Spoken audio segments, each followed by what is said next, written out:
começa a fazer planejamento. Pro ano é normal as pessoas ficarem assim, ansiosas e pensando no que deixou de fazer e o que vai fazer para esse ano? Cabe tanta reflexão aí, né? Porque, na verdade, essa história de que ano começa, não começa, né? Esse nosso calendário gregoriano, ele é uma invenção, né? É. O tempo, ele não é uma unidade linear, ele é uma unidade cíclica, né?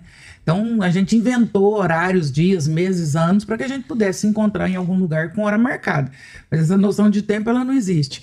Mas ela é interessante, porque, por exemplo, quando eu digo assim, hoje é segunda, essa sensação de que eu posso recomeçar, ela faz muito bem pro meu cérebro. Então eu digo, segunda eu começo a fazer dieta. 2026 vou fazer novos planos. Então a gente tem a sensação de que algo se encerra e que algo recomeça. E isso é bom de certa forma, porque eu dou um reset e me dou a oportunidade de começar de novo. Então a ideia aí de que o ano vai começar, de que nós vamos fazer muitos planos, ela acaba sendo boa, ela acaba concorrendo a nosso favor. Momento de muita ansiedade, eu acho que nós vivemos num momento existencial de muita ansiedade, né? E aí no final do ano eu acho que isso só agrava, só agudiza por tudo que nós vivemos contemporaneamente. Nós aceleramos muito tempo, né? Nós vivemos numa noção de tempo muito acelerada. E aí daí a ansiedade, ela responde exatamente a isso. A ansiedade é uma doença que ela nasce, não é por vírus nem por bactéria, né? Ela não vem de fora, ela vem de dentro. A ansiedade é uma doença criada por mim, para mim, pela minha própria mente. E aí é onde a gente acha solução, exatamente no lugar onde a gente adoeceu. Se é a sua mente que te adoece, é só a sua mente que pode te curar mesmo, a mesma perspectiva.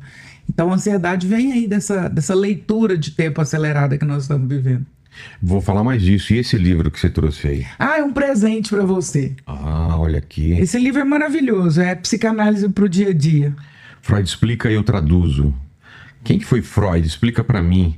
Qual é a importância dele na psicanálise? Freud foi o fundador da psicanálise.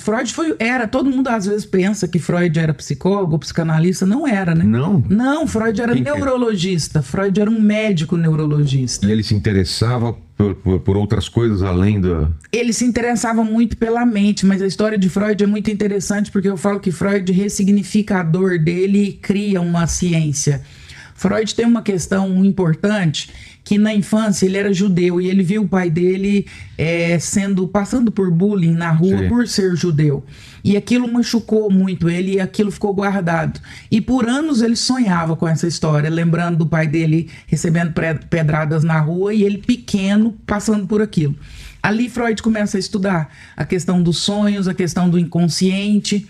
Depois, como neurologista, ele vai para um hospital na França para estudar mulheres histéricas. E ele percebe que a histeria era uma questão mental. Então, mulheres com sintomas físicos, às vezes mutismo, às vezes cegueira, às vezes desmaio, às vezes convulsão.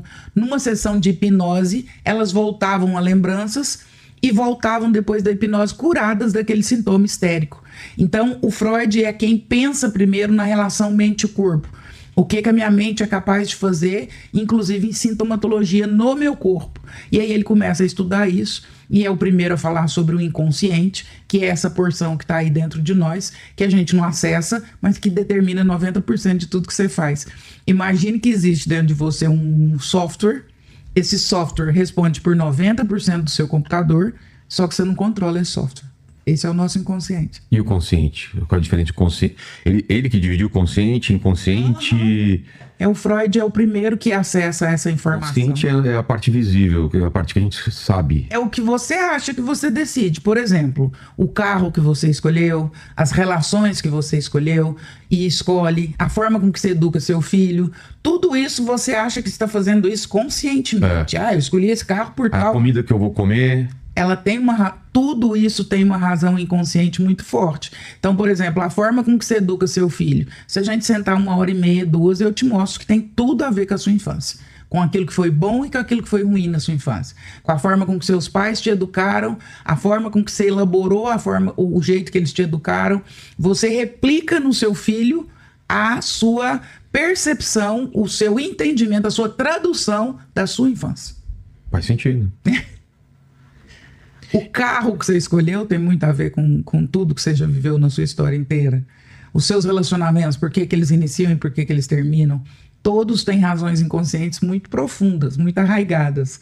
E quando Freud mergulha nisso é maravilhoso, porque aí ele começa a encontrar respostas para uma série de coisas. Quando a gente faz isso também. E esse livro vai falar disso. Eu trago a psicanálise para o dia a dia. Então eu vou falar aí desde a dona de casa até a culpa não é da sua mãe, mas quase sempre é. Que é um capítulo que tem aí. Tá falando que psicanálise não é pra gente doida, né? Porque não, tem muita gente ainda que pensa isso. Eu não sou doido, então não preciso. Tem muita gente que ainda pensa que saúde mental é pra gente doida, né? Tem gente que você fala, nossa, seria legal você fazer terapia. Ele diz, não, eu não sou doido. Terapia é pra gente doida. Então, a saúde mental, ela ainda traz esse estigma da doença mental. E saúde mental não tem a ver com doença mental. E aqui tá falando sobre doer, né? É mais fácil cuidar de coisas que doem, a gente sabe o que tá doendo. Dor de cabeça, você usa remédio pra cabeça. É sobre isso.